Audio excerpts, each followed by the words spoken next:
마태복음 24장 36절 말씀부터 51절 말씀까지 함께 읽도록 하겠습니다. 36절 말씀부터 51절 마지막 절까지 같이 읽겠습니다.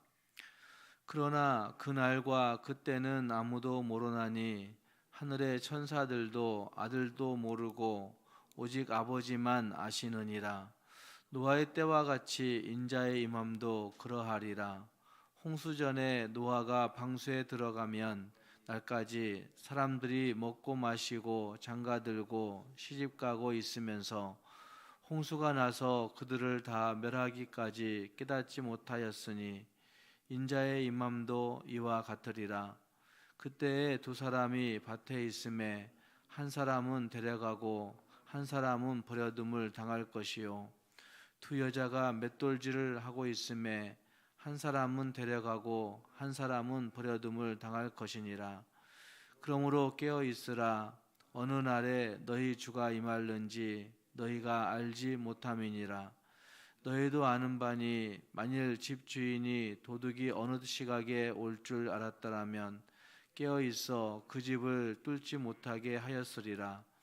이러므로 너희도 준비하고 있으라. 생각하지 않은 때에 인자가 오리라. 충성되고 지혜 있는 종이 되어 주인에게 그 집 사람들을 맡아 때를 따라 양식을 나누어 줄 자가 누구냐. 주인이 올 때에 그 종이 이렇게 하는 것을 보면 그 종이 복이 있으리로다. 내가 진실로 너희에게 이르노니 주인이 그의 모든 소유를 그에게 맡기리라. 만일 그 악한 종이 마음에 생각하기를 주인이 더디 오리라 하여 동료들을 때리며 술 친구들과 더불어 먹고 마시게 되면 생각하지 않은 날 알지 못하는 시각에 그 종의 주인이 이르러 엄히 때리고 외식하는 자가 받는 벌에 처하리니 거기서 슬피 울며 이를 갈리라. 아멘. 지자들이 질문했던 마지막 때에 대한 대답이 오늘 본문의 말씀 가운데 주어지고 있습니다. 정확한 시간이 아니라 그때는 반드시 온다는 확신의 선언으로 등장하고 있습니다. 읽었던 말씀 36절 말씀에 그러나 그날과 그때는 아무도 모르나니 하늘의 천사들도 아들도 모르고 오직 아버지만 아시느니라 라고 말씀을 시작하면서 그때는 아버지만 아시지만 분명히 온다는 사실을 말씀하고 있습니다. 그리고 그때를 어떻게 준비해야 하는가 하는 측면에 무게중심이 실려 있습니다. 인자가 영광으로 올 때에 있을 구체적인 사건들을 묘사하기 전에 그때를 준비하는 것과 관련한 세 가지 비유가 오늘 읽은 말씀과 그리고 25장에서 연달아 등장하고 있습니다. 말세에 관한 주님의 때에 관한 세 가지 비유는 모두 기다림과 준비에 초점이 맞춰져 있다 하는 사실을 우리는 유념 있게 보아야 합니다. 어쩌면 아버지의 때, 주님이 다시 오실 그때를 성실하게 잘 준비한 사람들과 그 기다림과 준비를 하지 못한 사람들의 운명이 상반된 운명의 대조가 여기 말씀 가운데 계속해서 나타나고 있는 것입니다. 36절 말씀 이하에서 바로 그날과 그때에 대한 이야기가 시작되고 있는데 먼저 예수님은 정확한 때를 전적으로 하나님 아버지의 권한에 두고 있다는 사실을 분명히 해야 합니다. 그때가 언제든 아들에게는 상관없는 부분입니다. 지금 예수님이 제 아들에게 확실히 말할 수 있는 것은 아버지의 때가 반드시 온다는 사실을 말씀할 수가 있습니다. 그것을 노아의 때를 예시로 끌어들여 설명하고 계시는 것을 볼 수 있습니다. 37절 말씀에 노아의 때와 같이 인자의 임함도 그러하리라 라고 시작하면서 노아의 그때의 이야기들을 설명하고 있습니다.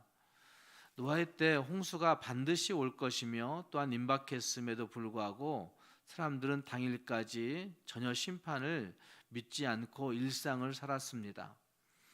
노아 때의 예시의 강조점은 그 다음에 등장합니다. 멸망이 코앞에 올 때까지 아무도 몰랐다는 것입니다. 마지막 때의 은닉성이 여기에 있습니다. 그때는 아무도 모르는 것입니다. 그러나 반드시 온다는 것입니다. 그때의 두 사람 중 하나는 데려감을 당하고 다른 하나는 버려둠을 당한다 하는 사실도 오늘 읽은 말씀 가운데 나타나고 있습니다. 홍수가 나서 그들을 다 멸하기까지 깨닫지 못하였으니 인자의 임함도 이와 같으리라. 39절 말씀이 말하고 있고 40절 말씀 이하에서 그때에 두 사람이 밭에 있음에 한 사람은 데려가고 한 사람은 버려둠을 당할 것이다 라고 말씀하고 있습니다. 데려감과 버려둠의 문제가 거기 등장하고 있는 겁니다. 둘 다 수동태로 쓰여지고 있고 행위의 주체가 하나님이시기 때문에 당연히 전자는 구원의 문제이고 후자는 심판을 의미한다 할 수 있을 겁니다. 다시 말해 데려가는 문제는 구원받음의 문제이고 버려둠의 문제는 심판받음의 문제로 거기 표현되고 있다는 말입니다. 평범한 일상, 밭에서 또 맷돌질하는 그곳에서 갑자기 도래한 재림에 두 사람의 운명이 갈라지는 것입니다. 그리고 또한 데려감과 버려둠의 기준이 분명하게 제시됩니다. 42절 말씀에서 그러므로 깨어있으라 라고 말씀하시는 그 말씀에 그 데려감과 버려둠의 기준이 제시된다 할 수가 있습니다. 깨어있으라는 명령에서 보듯이 주님의 재림의 날이 언제 임할지 알 수 없으나 반드시 오기 때문에 늘 깨어있어야 한다는 것입니다. 그리고 깨어있음은 준비함으로 연결되어서 더 적극성이 더해지고 있습니다. 지자들이 늘 재림에 대해 깨어 준비해야 하는 까닭은 그날이 생각하지 않은 때에 생각하지 않은 시간에 올 것이기 때문에 계속해서 깨어 있으라 말씀하고 있는 것입니다.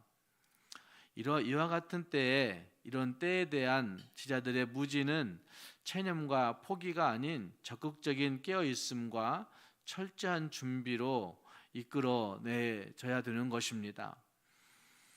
어쩌면 그 시간을 위해서 깨어 준비하는 것, 그 주님의 때를 위해서 깨어 준비하는 것이 어쩌면 믿는 성도들에 대한 성도들의 명예이고 영광이라 할 수가 있을 것입니다. 그리고 이 내용은 곧바로 이어질 세 가지 비유 중에 두 번째 열처녀 비유와 세 번째 달란트 비유에서 충분히 강조되고 있는 것도 볼 수가 있습니다. 오늘 우리는 그때에 대한 기다림과 준비됨이 있는지 생각해 볼 수 있어야 됩니다. 주님 앞에서 주님의 다시 오실 날을 분명히 확신하면서 반드시 오실 그 주님을 얼마나 기다리고 있는지, 그 주님을 기다리면서 정말 우리는 깨어 있는지 우리 자신들을 돌아보면서 주님의 그날에 정말 잘 기다리고 잘 깨어 있음으로 말미암아 주님의 대례감을 받을 수 있는 우리 모두가 될 수 있기를 주님의 이름으로 축복합니다. 45절 이하에서 첫 번째 비유, 두 종의 비유가 또다시 등장하고 있는 것을 볼 수 있습니다. 재림에 대한 제자들의 태도와 이해는 곧 그들의 삶의 태도와 방식을 결정합니다. 45절 말씀에서 충성되고 지혜 있는 종이 되어 주인에게 그 집사람들을 맡아 때를 따라 양식을 나눠줄 자가 누구냐라고 그렇게 시작하고 있습니다. 어쩌면 재림에 대한 제자들의 태도의 모습을 여기에서는 충성되고 지혜 있는 종이라고 말씀하고 있고, 그 중요한 충성됨과 지혜 있는 종의 모습은 그들의 삶의 방식을 결정지을 겁니다. 그래서 주인에게 그 집사람들을 맡아서 때를 따라 양식을 잘 나누어주는 그것이 어쩌면 언제일지 모르지만 그들의 삶 속에서 그 성실하게 그 일들을 감당하는 그것이 충성되고 지혜로움의 모습이란 사실을 분명히 말씀하고 있습니다. 주인의 부재 동안, 주인이 없는 동안에 집안일을 잘 관리할 충성스러운 종이 누구냐라는 질문을 던지고 있습니다.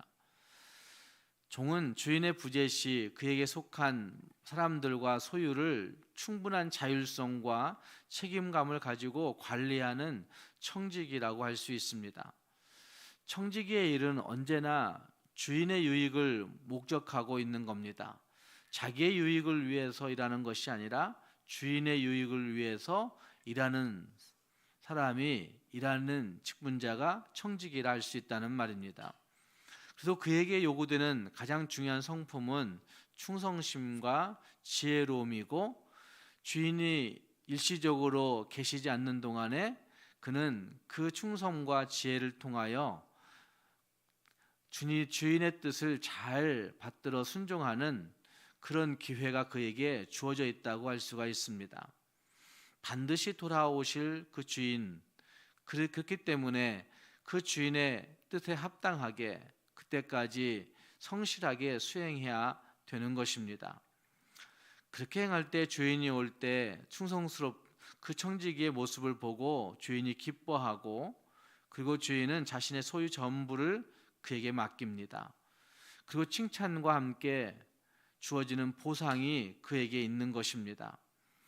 그리고 주인의 집에서 그의 고난과 책임이 더 커지고 있는 모습이 거기에 나타나고 있습니다. 또한 여기에 충성되고 지혜로운 종과 대비된 악한 종이 등장하고 있는 것도 볼 수가 있습니다. 악한 종의 모습은, 아마 그 둘의 운명적인 차이는 주인의 귀환에 대한 종의 생각과 태도에 있다고 할 수 있을 겁니다. 악한 종은 주인이 더디어 올 것이라고 생각합니다. 주인이 아마 늦게 올 거야, 주인이 아직은 안 올 거야, 이런 생각을 가지고 있다는 말입니다. 그리고 그 생각이 방종과 무책임으로 나타나게 됩니다. 주인을 대신해서 사람들을, 또 그 모든 그 공간들을 성실하게 돌봐야 할 청지기가 도리어 주인 행세를 하는 것입니다. 아마 그는 주인이 오지 않기를 바라고 있었는지도 모릅니다.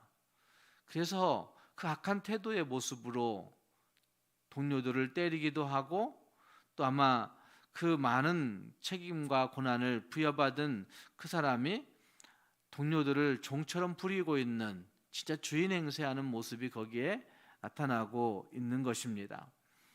청지기는 자신의 술 친구들을 불러들여 먹고 마시면서 주인의 소유를 탕진하고 있는 모습도 나타나고 있습니다. 주인이 더디어 올 것이라는 생각 때문에 시간과 소유를 낭비하고, 주인이 올 때 그때를 준비하지 않는 그 태도를 보여내고 있는 것입니다. 청지기는 충성스럽고 지혜롭게 준비해야 합니다. 언제일지 모르지만, 언제일지 모르기 때문에 언제나 성실한 모습을 가지고 그렇게 충성스러움, 지혜로움으로 살아야 된다는 말입니다.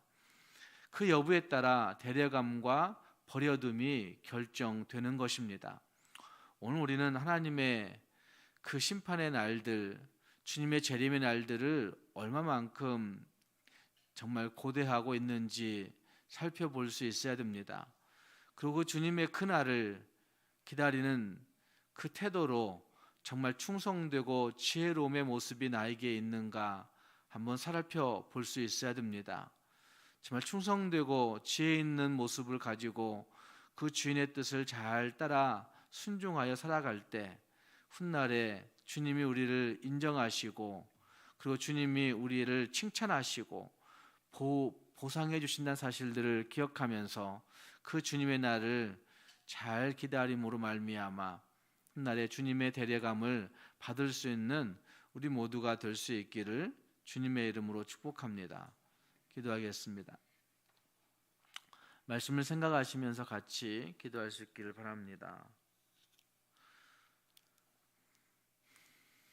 반드시 오실 예수 그리스도, 반드시 다시 오실 그 예수 그리스도를 정말 우리는 얼마나 기다리고 있는지 생각해 보면서 하나님, 우리가 반드시 오실 그 주님의 재림을 정말 온전히 기다릴 수 있는 믿음의 사람들이 되게 달라고 기도할 수 있기를 바랍니다. 그때까지 주님 앞에서 정말 충성스럽고 지혜롭게 성실하게 주님 맡기신 일들을 잘 감당함으로 훗날에 주님이 우리를 데려가시는 주님의 칭찬과 보상을 받는 그런 삶을 살게 해달라고 우리 자신들을 생각하면서 우리 자신들을 축복하면서 같이 기도할 수 있기를 바랍니다. 또 교회를 위해 기도할 때 교회의 표어를 생각하며 기도할 수 있기를 바랍니다. 하나님, 우리 온 교회가 올해 우리 교회 표어처럼 하늘의 복으로 세상 속의 복이 될 수 있는, 하늘의 복으로 세상 속의 그 복을 끼칠 수 있고 나눠줄 수 있는 진짜 복의 통로가 될 수 있게 달라고 교회를 생각하며 기도해 주시기 바랍니다. 또 나라와 민족을 위해서도 함께 기도해 주시기 바랍니다. 기도하겠습니다. 우리의 모든 역사를 주관하시는 하나님 아버지, 주님의 은혜와 사랑을 감사합니다. 하나님, 오늘도 주의 말씀을 통해 주님이 다시 오실 그날이 반드시 온다고 한 사실을 볼 수 있게 해주시니 감사합니다. 하나님 아버지, 주의 재림의 날을 분명하게 기다리고 간절히 기다리고 준비할 수 있는 주님의 사람들이 될 수 있도록 인도하여 주옵소서. 그때와 그 시를 알지 못하기에 하나님, 우리의 모든 일상에서 성실하게 주님을 기다리며 준비할 수 있는 성도가 될 수 있게 도와주시고, 하나님 아버지, 정말 주님 앞에서 충성스럽고 지혜롭고 성실하게 잘 준비하여 주님의 그날에 데려감을 당하는, 주님의 그날에 칭찬과 보상을 받는 주의 백성들 될 수 있도록 하나님 인도하여 주시옵소서. 걸어가신 아버지 하나님, 교회를 사랑해 주시고 붙드시는 주님, 오늘도 주께서 교회와 함께 하시사 온 성도들의 주님 안에서 주의 평강을 누리고 주의 은혜를 누리며 살아가는 한날이 될 수 있도록 인도하여 주시옵소서. 하나님 아버지, 주 앞에 나와 기도한 성도들을 주님이 살펴주시고 주께서 은혜 주시사 우리 모든 기도에 응답하심을 확신하고 응답을 누리며 살아가는 성도들이 다 되게 하여 주시옵소서. 오늘 한날을 주님께 맡기며 예수님의 이름으로 기도합니다. 아멘.